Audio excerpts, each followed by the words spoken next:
AQSh sharmandali mag'lubiyatga uchradi. Dushman ortga chekinmoqda. Xalq orasida biz aytganimizni qildirdik va g'alaba bizniki degan hayqiriqlar yangramoqda. Hormuz bo'g'ozi ochildi, ammo bir shart bilan. Eron tomoni bo'g'ozni ochishga rozi bo'ldi, ammo o'ta muhim bir shart bilan. AQSh nishonlariga tizilgan Eron xalqining jasorati. Eronliklar bomba panagohlariga qochish o'rniga AQSh nishon sifatida belgilagan ko'priklarga saf tortdi.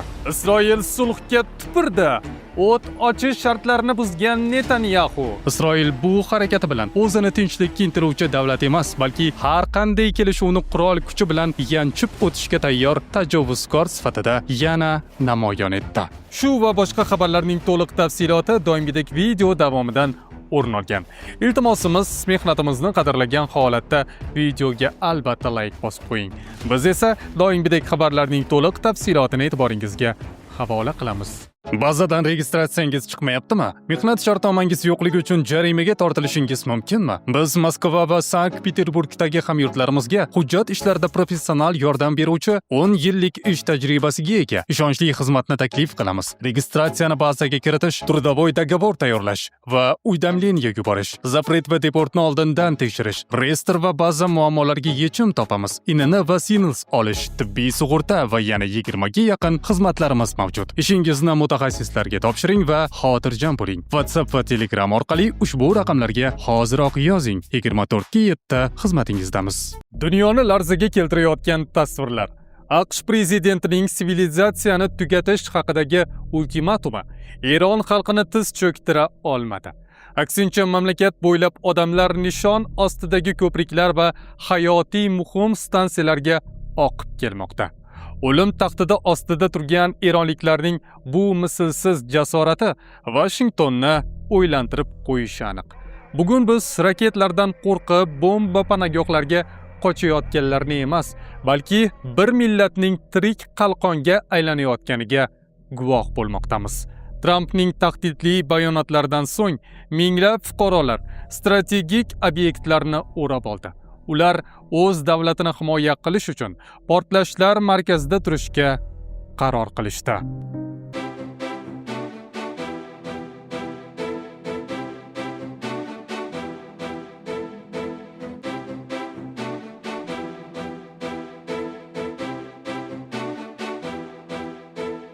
Yaqin Sharqdagi qonli to'qnashuvlar kutilmagan va shov-shuvli nuqtaga keldi.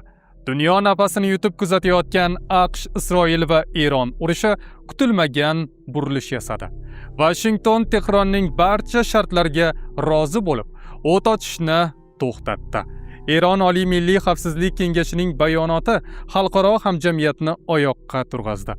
Tehron buni Amerikaning sharmandali taslim bo'lishi deb atamoqda. Bir necha kun avval Eronni yer bilan yakson qilish va halokatli zarbalar bilan tosh davriga qaytarish bilan tahdid qilgan Donald Trump kutilmaganda Tehronning barcha shartlariga rozi bo'ldi. Dunyo siyosati bunday keskin burilishni kutmagandi. Kechagina Eron osmonini qora bulutdek qoplagan Amerika bombardimonchi samolyotlari ortga qaytarildi. Trump o'zining Truth Social tarmog'ida Pokiston rahbariyati bilan o'tkazilgan og'ir muloqotdan so'ng hujumlarni 2 haftaga to'xtatishga buyruq berganini rasman e'lon qildi. Biz Erondan 10 banddan iborat taklif oldik va bu muzokaralar uchun yaroqli asos bo'la oladi deb hisoblaymiz. Ilgari bahsli bo'lgan deyarli barcha masalalar AQSh va Eron o'rtasida kelishib olindi. Ammo bu 2 haftalik muddat bitimni yakunlash va amalga oshirish imkonini beradi. Eron Islom Respublikasining Hormuz bo'g'ozini to'liq zudlik bilan va xavfsiz ochishga roziligi sharti bilan men Eronga hujum va bombardimonlarni 2 hafta muddatga to'xtatishga roziman. Bu 2 tomonlama o't ochishni to'xtatish bo'ladi.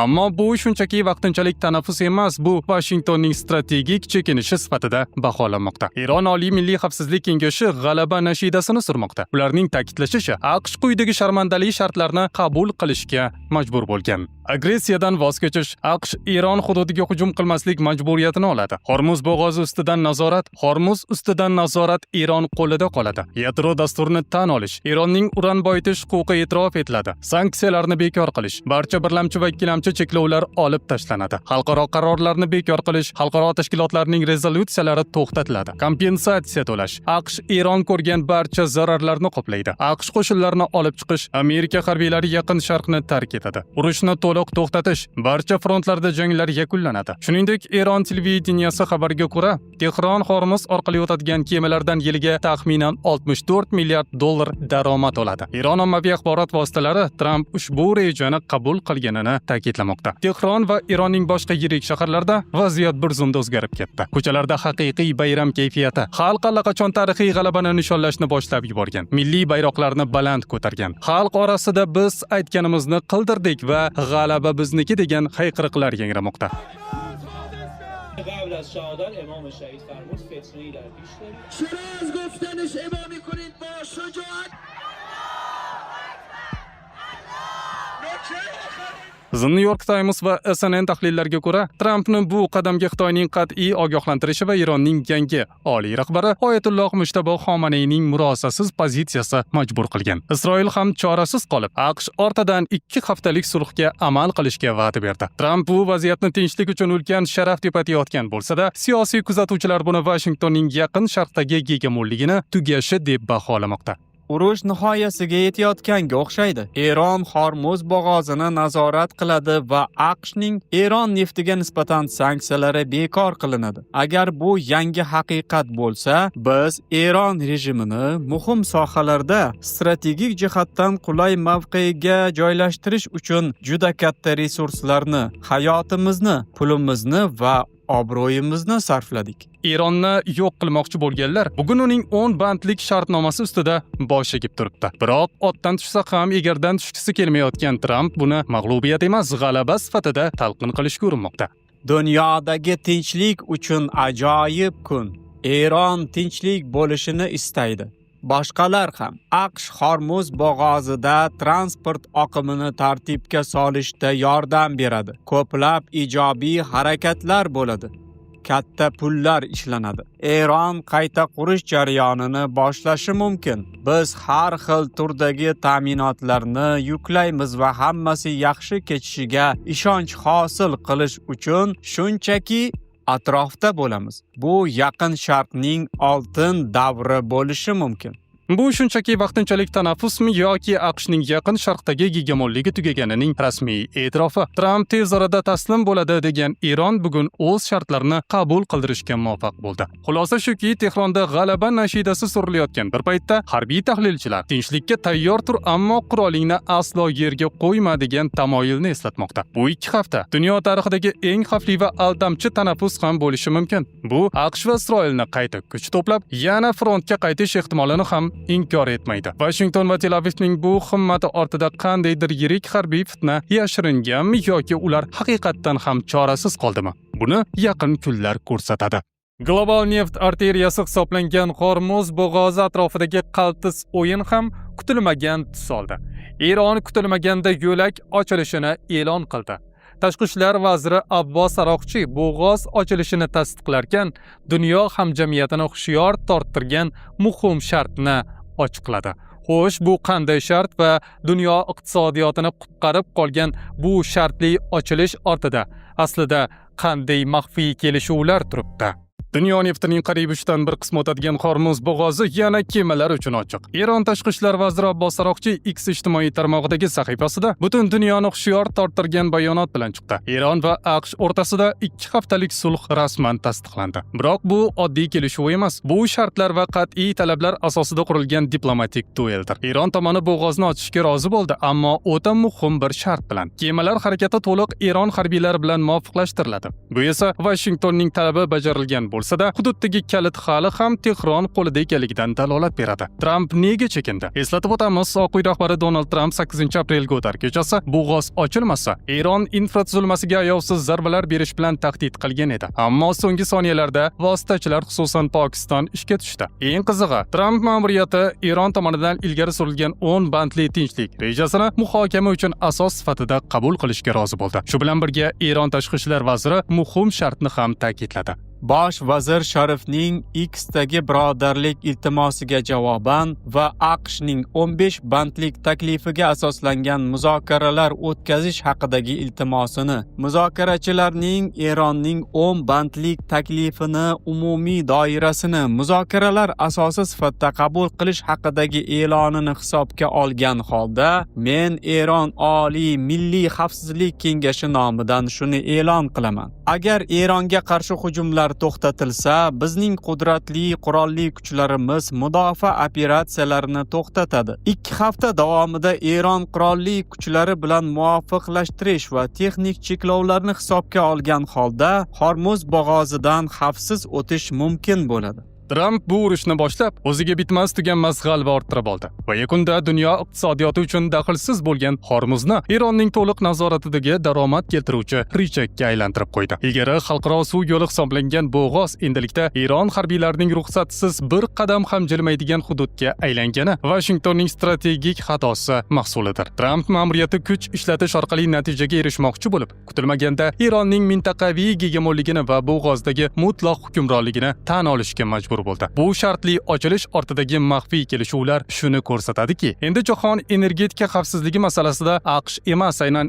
Eron shartlarini belgilaydi. Shu tariqa Tramp boshlagan bu urush oxir-oqibat AQShning o'z boshi va iqtisodiyoti uchun ulkan baloga aylandi. Xulosa qilib aytganda, bu urush Tramp uchun Venesueladagi kabi xamirdan qil sug'urgandek oson kechadigan siyosiy o'yin emas, balki juda katta talofatlar keltirgan, milliardlab dollarlarni boshini yegan, bir oydan ortiq vaqtga cho'zilgan va so'nggi soniyalarda yutqazilgan va Eronni yanada kuchaytirib qo'ygan strategik mag'lubiyat bo'ldi. AQSh va Eron o'rtasida erishilgan mintaqada biroz bo'lsa-da barqarorlik va nafas olish imkonini berishi kutilgan 2 haftalik sulh bitimi hali qog'ozdagi siyohi qurimasdanoq Isroil tomonidan chilparchin qilindi. Vulkan erkak kuchi va ishonchining yangilangan manbai, prostata bezidagi noqulayliklarni kamaytiradi, jinsiy faollikni qo'llab-quvvatlaydi va organizmning tabiiy quvvatini tiklaydi. Atigi 5-7 kun ichida sezilarli o'zgarishlar, o'zingizni yengil va quvvat va ishonchli his eting. Muammolaringiz ortda qolishi uchun endi uzoqqa borishingiz shart emas. Vulkan siz izlagan tabiiy yechim. Buyurtma berish uchun hoziroq ekraningizda ko'rinib turgan raqamlarga qo'ng'iroq qiling.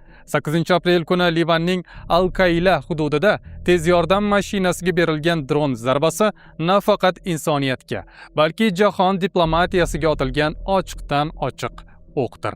4 nafar begunoh insonning, jumladan o'z burchini bajarayotgan shifokorlar va hayot uchun kurashayotgan bemorlarning qoni to'kilishi Isroil uchun hech qanday kelishuv yoki xalqaro huquq normasi muqaddas emasligini yana bir bor isbotladi. Isroil tomoni bu zarbani Hizbullohga qarshi amaliyot deb oqlashga urinayotgan bo'lsa-da, voqea joyidagi haqiqat boshqacha. Nishon harbiy obyekt emas, balki Qizil yarim-oy belgisi ostidagi tibbiy transport edi. Donald Tramp vositachiligida hatto Pokiston bosh vaziri Shahboz Sharif kabi mintaqa yetakchilari tomonidan olqishlangan ushbu sulhning bir sutka ham yashamagani Isroilning o'z ittifoqchisi AQShning nufuziga ham tupurganini anglatadi. Eron bilan kelishilgan shartlarga ko'ra, Livan hududiga hujumlarni to'xtatish sulhning asosiy ustunlaridan biri edi. Biroq Isroil bu ustunni ataylab qulatdi. Isroil bosh vaziri Benyamin Netanyahu AQSh, Isroil va Eron o'rtasidagi 2 haftalik sulh Livanga taalluqli emasligini ma'lum qilgan. Biroq muzokaralarda vositachi bo'lgan Pokiston bosh vaziri Shahboz Sharif aksincha kelishuv Livanni ham qamrab olishini bildirgan. AQSh prezidenti Donald Tramp esa sulh haqidagi bayonotida Livanni umuman tilga olmagan. Mazkur qonli hodisa Isroilning uzoq yillik taktikasini sulhlardan faqat vaqt yutish yoki raqibni chalg'itish uchun foydalanishini yana bir bor yuzaga chiqardi. Livan Sog'liqni saqlash vazirligi keltirgan dahshatli raqamlar 1300 dan ortiq qurbon va minglab jarohatlanganlar shunchaki statistika emas, balki barbod bo'lgan hayotlar va vayron qilingan kelajaklardir. Isroilning bu harakati Yaqin Sharqdagi vaziyatni yanada olovlantirib, sulh umidida bo'lgan millionlab insonlarning ishonchini